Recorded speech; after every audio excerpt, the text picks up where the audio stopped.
اللہ تعالیٰ نے بنی نوع انسانیت کی رشد و ہدایت کے لیے مختلف اوقات میں اپنے مختلف انبیاء کرام اور پیغمبروں کو زمین پر اتارا اور انہیں نبوت سے مبعوث فرمایا کہ وہ اللہ کے پیغمبر اپنے وقت کے اپنے دور کے لوگوں کو اللہ تعالیٰ کی تعلیمات سے آراستہ کرنے کے لیے برسر پیکار رہے۔ نبی اول آدم علیہ السلام اور حضرت نوح علیہ السلام کے درمیانی زمانہ میں اللہ کے 5 نیک اور صالح بندے گزرے جن کی تعلیمات پر بہت سے لوگ عمل کرنا اپنا اعزاز سمجھتے تھے۔ خدا کی قدرت ایسی ہوئی کہ یہ 5 جلد ہی انتقال کر گئے، لیکن عرصہ دراز تک لوگ ان کے نقش قدم پر اللہ تعالیٰ کی احکامات کی اطاعت اور پیروی کرتے رہے۔ یہ عمل شیطان کے لیے نہایت تکلیف دہ تھا، چنانچہ اس نے ان لوگوں کو سمجھایا کہ جن بزرگوں کی تم تعلیمات پر عمل کرتے ہو اور اللہ کی عبادت کرتے ہو، اگر تم ان بزرگوں کی تصاویر بنا کر اپنے سامنے اپنی عبادت گاہوں میں رکھ لو تو تمہیں عبادت کے دوران خشوع و خضوع حاصل ہوگا۔ وہ لوگ شیطان کے بہکاوے میں آ گئے اور اپنے بزرگوں کے مجسمے بنا کر اپنی عبادت گاہوں میں سجا کر رکھ لیے۔ کچھ اور وقت گزرا، پرانے لوگ مر کھپ گئے، نوجوان نسل نے ان کی جگہ لے لی، تو شیطان نے ان کو یہ پڑھایا کہ تمہارے بزرگوں کے خدا اور معبود یہی 5 بت تھے جن کے مجسمے تمہارے پرانے لوگوں نے اپنی عبادت گاہوں میں سجا کر رکھے ہوئے ہیں۔ چنانچہ اس قوم کی نوجوان نسل قوم نوح نے ان بتوں کی بت پرستی شروع کر دی، اور وقت کے ساتھ ساتھ ان 5 بتوں کی عبادت اور شہرت میں اضافہ ہوتا چلا گیا، یہاں تک کہ پورے عرب میں ان کا زور و شور مچ گیا۔ حضرت نوح علیہ السلام کو اللہ تعالیٰ نے 40 برس کی عمر میں نبوت عطا فرمائی۔ طوفان نوح آنے سے پہلے آپ مسلسل اپنی قوم کو وعظ و تبلیغ کرتے رہے، جس کے جواب میں ان کی قوم نے انہیں سخت ترین اذیتیں دیں۔ حضرت ابن عباس رضی اللہ تعالیٰ عنہ بیان کرتے ہیں کہ رسول نبی کریم صلی اللہ علیہ وآلہ وسلم نے فرمایا، کسی نبی کو اپنی قوم کے ہاتھوں اتنی تکلیف اور اذیت نہیں پہنچی جتنی سیدنا نوح علیہ السلام کو اپنی قوم کے ہاتھوں برداشت کرنا پڑی۔ آپ کی قوم کے منکر اور کافر انہیں ڈراتے اور دھمکاتے اور تبلیغ سے باز رکھنے کے لیے اس قدر تشدد کرتے کہ حضرت نوح علیہ السلام بے ہوش ہو جاتے، کبھی ان کے گلے میں پھندا ڈال کر بازاروں میں گھسیٹتے، کبھی اس قدر زد و کوب کرتے کہ ان کی قوم سمجھتی کہ نوح علیہ السلام اب مر چکے ہیں، چنانچہ انہیں ایک کمبل میں لپیٹ کر کسی پرانے مکان یا ویرانے میں ڈال دیتے۔ لیکن جب نوح علیہ السلام کو ہوش آتا تو وہ دوبارہ اپنی قوم کو نئے سرے سے راہ حق میں بلانے پر مصروف ہو جاتے۔ امام بخاری رحمۃ اللہ علیہ نے نقل کیا ہے کہ رسول اکرم صلی اللہ علیہ وآلہ وسلم حضرت نوح علیہ السلام کی حکایت بیان فرما رہے تھے کہ ان کی قوم کے لوگوں نے بے پناہ تشدد کر کر کے انہیں لہو لہان کر دیا۔ وہ اپنے منہ سے خون پونچھتے جاتے اور یوں دعا کرتے جاتے، پروردگار میری قوم کو بخش دے، یہ لوگ نادان ہیں۔ حضرت نوح علیہ السلام مسلسل 9.5 سال تک اپنی قوم کو دعوت دین دیتے رہے۔ وہ رات کو تنہائیوں میں اپنے رب ذوالجلال سے اپنی قوم کی ہدایت کے لیے دعائیں کرتے، لیکن اس طویل جد و جہد میں ان کے اہل خانہ سمیت صرف 80 افراد ایمان لائے جن کو انگلیوں پہ گنا جا سکتا تھا۔ آخر کار وہ لمحہ بھی آ گیا جب حضرت نوح علیہ السلام نے اپنی قوم سے مایوس ہو کر اپنے رب سے کہا، یا باری تعالیٰ میری قوم ہدایت پانے والوں میں سے معلوم نہیں ہوتی اور میری جد و جہد تیرے سامنے ہے، میں تجھ سے ان کے لیے عذاب کی درخواست کرتا ہوں۔ اللہ تعالیٰ نے حضرت نوح علیہ السلام کو حکم دیا کہ فلاں درخت اگاؤ جس کی لکڑی سے تم کشتی بنا سکو، تو سیدنا نوح علیہ السلام نے وہ درخت اگایا اور 100 سال تک اس کا انتظار کیا، اور پھر اسے کاٹ کر اس کے تختے بنائے۔ ایک قول کے مطابق 100 سال اور ایک دوسرے قول کے مطابق 400 سال کا عرصہ لگ گیا۔ اس کشتی کی لمبائی 1200 گز اور چوڑائی 600 گز تھی۔ اس کشتی کی 3 منزلیں بنائی گئیں، ہر منزل 10 گز کی تھی۔ سب سے نچلی منزل حلال جانوروں اور وحشی جانوروں کے لیے تھی، درمیانی منزل انسانوں کے لیے، اور بالائی منزل پر چرند اور پرندوں کے لیے انتظام کیا گیا۔ کشتی کا دروازہ اس قدر چوڑا تھا، اس کے اوپر ایک ڈھکن رکھا گیا جس سے وہ بند کر دی جاتی تھی، گویا وہ کشتی آج کل کے زمانے کی ایک عظیم اور جدید آبدوز تھی۔ سیدنا نوح علیہ السلام اللہ کے حکم کے مطابق کشتی بنانے میں مصروف عمل ہو گئے۔ آپ کی قوم کے سرکش سردار آپ کے پاس گزرتے اور آپ کا مذاق اڑاتے، ہنستے ہوئے جاتے اور کہتے، اے نوح اس کشتی کو تم چلاؤ گے کہاں، کیونکہ یہاں تو دور دور تک پانی کا نام و نشان نہیں۔ کوئی کہتا معلوم ہوتا ہے کہ نوح علیہ السلام اس کشتی کو ریتلے صحرا میں چلائیں گے۔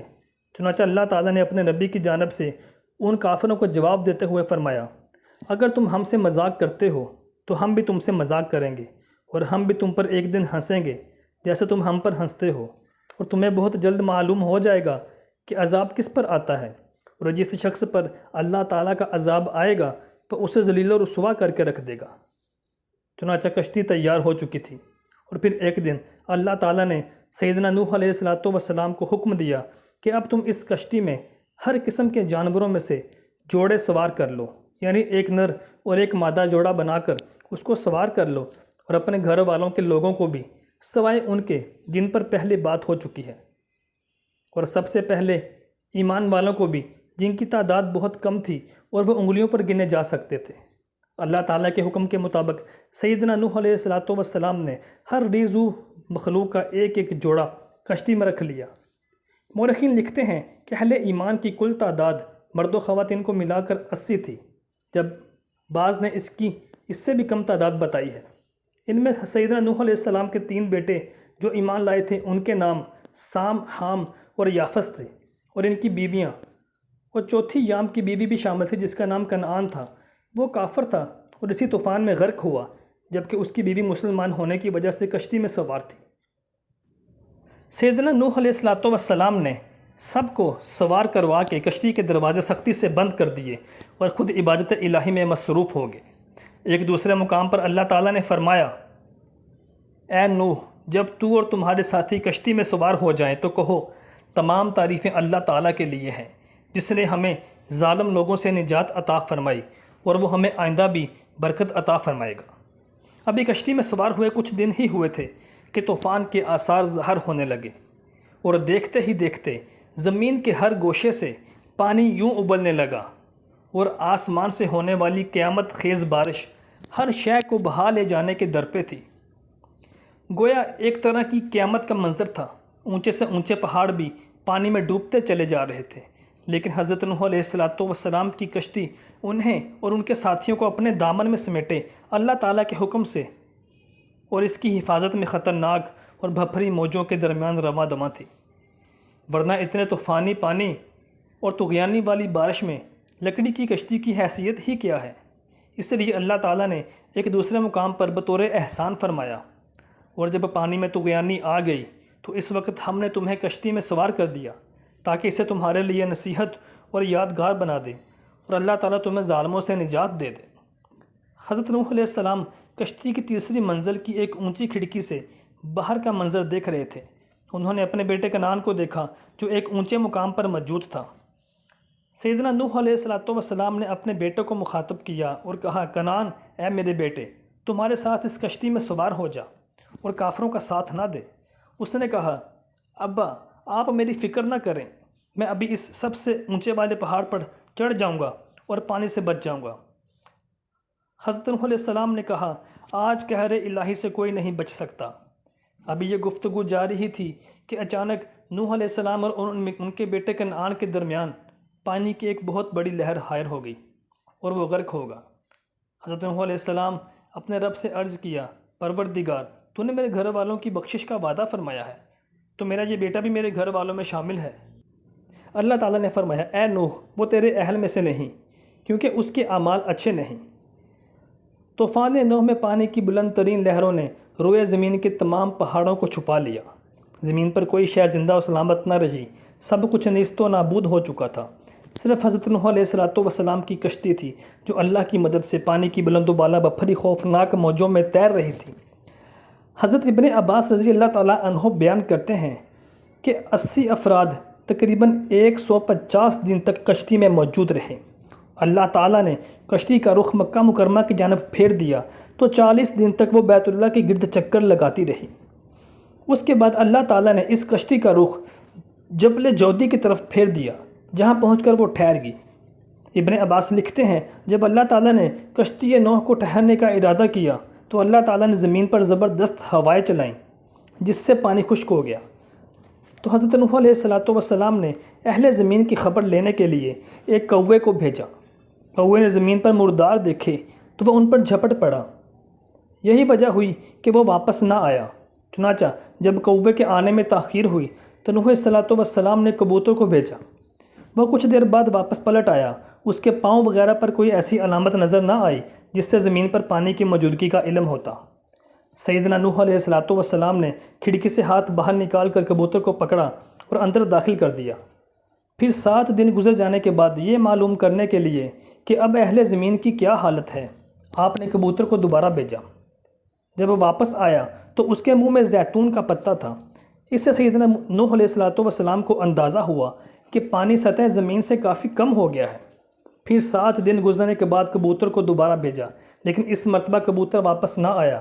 اس سے حضرت نوح علیہ السلام نے اندازہ لگا لیا کہ سطح زمین زہر ہو چکی ہے، اور یقیناً کبوتر نے بھی کہیں ٹھکانہ تلاش کر لیا ہوگا۔ طوفان کی ابتدا اور کبوتر کو بھیجنے کے درمیان 1 سال مکمل ہو گیا، اور دوسرے سال کا پہلا دن بھی گزر گیا۔ سطح زمین کا ظہور شروع ہو گیا، جنگل بھی ظاہر ہونا شروع ہو گیا۔ اللہ تعالیٰ نے سیدنا نوح علیہ السلام کو حکم دیا کہ سب کو کشتی سے باہر نکال لو۔ پھر اللہ تعالیٰ نے نوح علیہ السلام سے وعدہ فرمایا کہ آئندہ کبھی اہل زمین پر ایسا زبردست طوفان نہیں آئے گا، اور اس وعدے کے لیے اللہ تعالیٰ نے یہ علامت مقرر فرما دی جسے کوس قزح کہا جاتا ہے۔ کوس قزح بارش اور طوفان کے بعد آسمان پر نمودار ہونے والی کچھ روشنیوں کا مجموعہ ہوتا ہے۔ سیدنا نوح علیہ السلام جودی پہاڑ سے نیچے اترے اور آپ نے ایک بستی تعمیر کی جس کا نام ثمانین رکھا گیا۔ اسی دوران ایک مرتبہ صبح سو کر اٹھے تو ہر شخص کی زبان بدل چکی تھی، یعنی کل 80 زبانیں وجود میں آ چکی تھیں۔ لوگ ایک دوسرے کی زبان نہیں سمجھ پا رہے تھے۔ اسی وقت نوح علیہ السلام سب کی زبان سمجھتے اور ہر ایک کی ترجمانی فرماتے۔